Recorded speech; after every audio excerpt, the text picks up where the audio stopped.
Men are vanishing today, not physically, but emotionally and spiritually. They stop answering texts, they stop showing up, and they tell themselves the same lie. I just need to figure things out. But isolation doesn't heal you, it breaks you. Just last week, 2 guys in my online men's group disappeared. No messages, no check-ins, just silence. Then, out of nowhere, they came back, both saying almost the exact same thing. Sorry guys, I was really struggling, and instead of reaching out, I pulled back. And I shouldn't have done that. That right there, gentlemen, that right there is the trap. Men isolate when life gets hard. But here's the truth. We don't need space. We need connection. And the cost of getting this wrong is life or death. According to recent research, suicide rates for men are nearly 4 times higher than for women. Every day, 17 military veterans take their life, and that alone is a tragedy. Even men who seemed untouchable, like Robin Williams, Heath Ledger, and Chester Bennington, faced their darkest moments alone, and it had deadly consequences. So why do we do this? And more importantly, what's the way out? That's what we're talking about today. Before we dive in, let me ask you, have you ever pulled away when life got hard? Drop a comment or send me a message down below, and I promise you I will answer. So let's start this conversation. A man alone is a man at risk. That's not just a saying. It's the reality for far too many men today. Proverbs 18:1 says, "Whoever isolates himself seeks his own desire. He breaks out against all sound judgment." The Bible is clear. Isolation warps your thinking. It convinces you that no one understands, that no one cares, and that no one will notice if you disappear. And we see the consequences everywhere. Again, men are 4 times more likely to commit suicide than women. And we get this rash of 17 military veterans who take their own life every single day. And some of the most talented, successful men in the world, again, Robin Williams, Heath Ledger, Chester Bennington, died alone in their struggles. Think about that. These were men who had everything. They were successful, they had money, fame, influence, and they seemed so happy. But isolation still killed them. Now, there are 3 major dangers of isolation. Number 1, physical danger. Studies show that chronic loneliness increases the risk of heart disease, high blood pressure, and decreases lifespan. Isolation isn't just mental, it's killing your body too. And number 2, a mental danger. When you isolate, your thoughts spiral unchecked. Depression deepens, addictions grow, and you start to believe the lies about yourself, such as, no one cares about me, no one understands, I don't matter. If you knew all the horrible things I have done, you would run away from me and hide. And number 3 is the spiritual danger. The enemy works in darkness. When you pull away, shame and guilt take over. You stop praying, you stop seeking wisdom, you stop spending time with the people that care the most. And before you know it, you're drowning in self-destruction. Let me ask you this. Have you ever caught yourself pulling away when things got tough? Ever tell yourself, I just need time alone to figure this out? I have on many occasions, but the more time you spend alone, the worse it can get. And that's the trap. And if you don't fight it, it will consume you. So listen, if you're getting value from this, take 2 seconds and hit the like button, subscribe, and drop a comment, because more men need to hear this. Because what I'm about to share next is the key that changed everything for me. The hardest prison to escape from is the one that you build for yourself. For most of my life, I lived in that prison, locked in by my own shame. I carried things inside me that I was terrified to say out loud. I thought, if people really knew me, if they knew what I had done, they'd reject me outright. So I did what so many men do. I hid. I convinced myself that I had to deal with it alone. and it nearly killed me. Then came the moment I had no choice but to face the truth. Lost, cold, and broken, I walked into my first Narcotics Anonymous meeting in Yakima, Washington in 2017. I sat there in a room full of strangers, expecting judgment. I was convinced my story was worse than anything that they could say. I had this feeling in my gut that if I spoke, if I told the truth, I'd lose whatever shred of dignity or credibility I had left. But then I listened. One by one, men stood up and admitted their darkest failures. And for the first time in my life, I realized that I wasn't alone. The things I was ashamed of, the things I thought made me unworthy of grace, other men had done them too, and worse.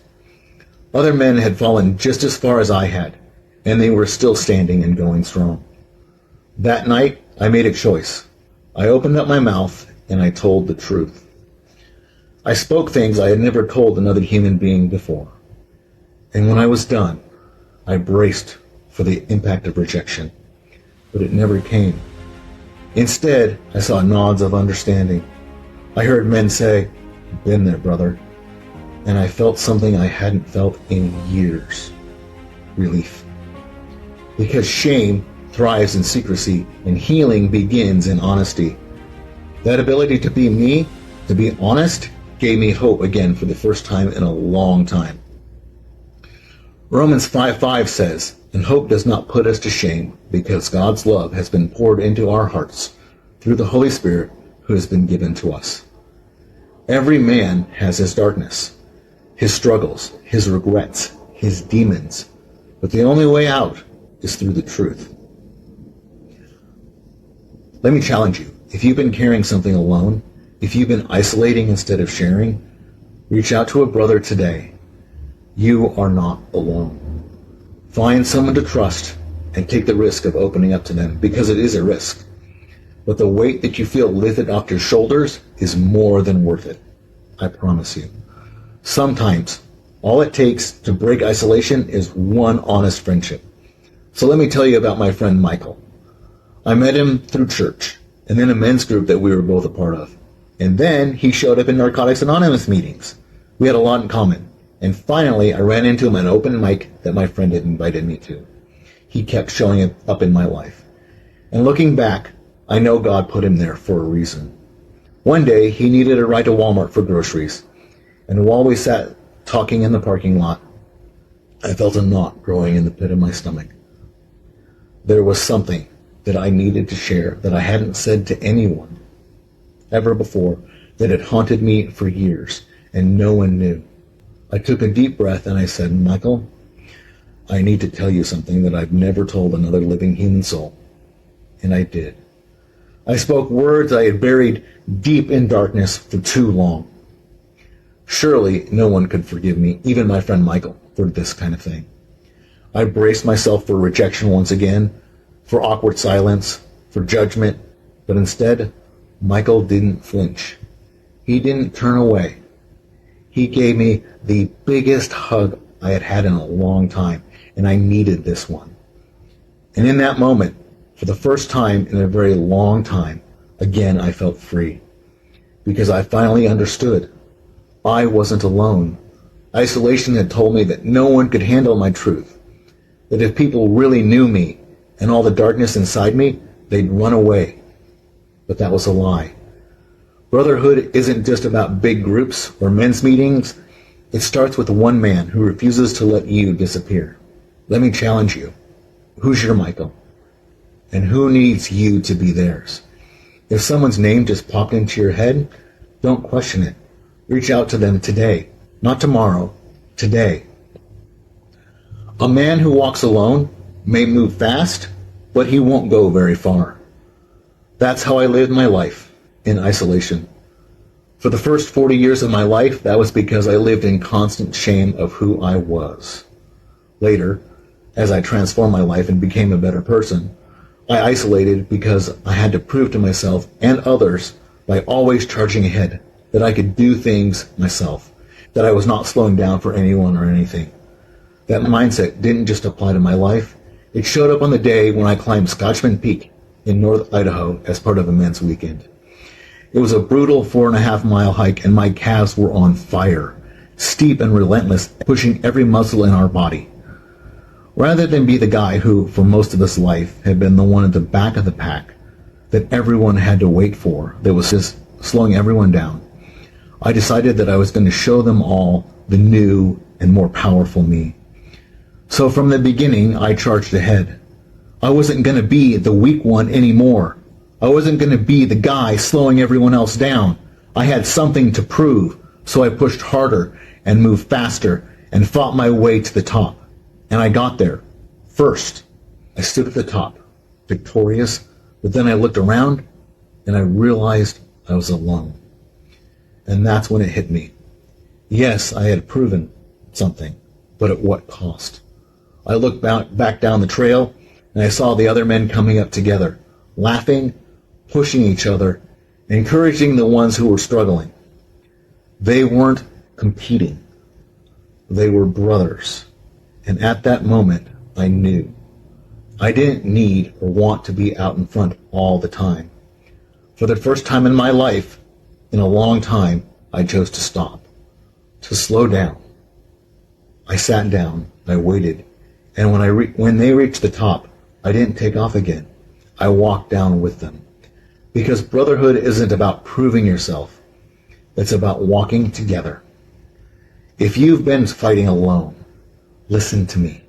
Strength isn't in isolation. Strength is brotherhood. Strength is connection. Make the choice to walk with others instead of ahead of them. A man alone is a man in danger, and yet too many men try to fix themselves in isolation. We all tell ourselves, I just need to get stronger. I just need to push through this on my own. But that's the lie that keeps us stuck. The truth? You don't need more willpower. You need more brotherhood. You need more connection. And here's how you fight back. Number 1, be brutally honest. No more pretending. No more answering, I'm fine, when you're really not. When you hide your struggles, they grow in the darkness. Shame thrives in secrecy, and healing begins in honesty. What do you do about that? Well, right now, I want you to think of one person that you trust, a friend, a mentor, a brother, and reach out to him today, again today, not tomorrow. Send a text, make a phone call, meet up with him, and say, hey, I need to talk. I don't want to do this alone anymore. You will be shocked at how freeing that first step is.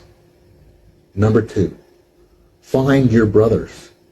You don't need 1,000 friends. You need a few solid men who refuse to let you disappear, who will always have your back regardless of what's going on, even in your dark times. Maybe it's a church group. Maybe it's the guys at the gym. Maybe it's a mentor, an online community, or an accountability partner. The point is, you cannot fight alone. So what do you do about this? Get connected this week. If you don't know where to start, pray and ask God about it. Reach out on social media. You'll find some people. Ask God to bring the right men into your life. But don't just wait. Go find them. Ecclesiastes 4:12 says, a threefold cord is not quickly broken. If you want to be unbreakable, you need men standing with you. And number 3, show up, especially when you don't want to. This is where men fail. We know we need connection, but when life gets tough, we pull away instead of leaning in. We stop answering text messages. We skip meetings. We tell ourselves, I'll reach out later. And before we know it, we're alone again. So what do we do about this? Make a commitment right now. The next time you feel like pulling away, lean in. Do the opposite. Show up anyway, even if it's messy. That's when you need it the most. Even when you don't know what to say. Because when you push through that resistance, you break the cycle of isolation. So if this message is hitting home, again, take 2 seconds to hit like, subscribe, and drop a comment, and share this with someone who might need it. Because I guarantee you, if you don't need it, you know someone who does. Isolation is a choice, but so is connection. And if you're listening to this thinking, man, I needed to hear this. This is your moment to act. This is your wake-up call. Don't just listen. Do something. Isolation is a choice, but so is connection. Right now, you have a decision to make. You can keep doing what you've been doing, keep doing what you've always done, and keep getting the same results, pulling away when life gets hard, convincing yourself that you'll figure it out alone, or you can do something. You can do the opposite. You can fight back. Let me challenge you one last time. If this episode hit home, don't just think about it. Act. Reach out to someone today. If you don't have someone, reach out to me. I guarantee you I will get back to you. And don't wait until next week. Don't let another day go by in silence. Drop a comment right now if you've ever felt isolated. Let me know I'm not the only one who's been here. And if this message resonated with you, do two things right now. Hit the like button, subscribe, and share this episode because more men need to hear this. And then send this to someone who's been isolating. Let them know that they also are not alone because even you are with them. Because isolation is where men go to die, and I don't want that for you. Let's fight this together, and we'll see you next time. So if you like this content, please give it a rating, a review, and share it with your friends. Also, if you'd like to learn a little bit more about me and what I'm all about and what I can maybe do for you, check out my website at thedangerousgentleman.org. That's thedangerousgentleman.org. Thank you for listening.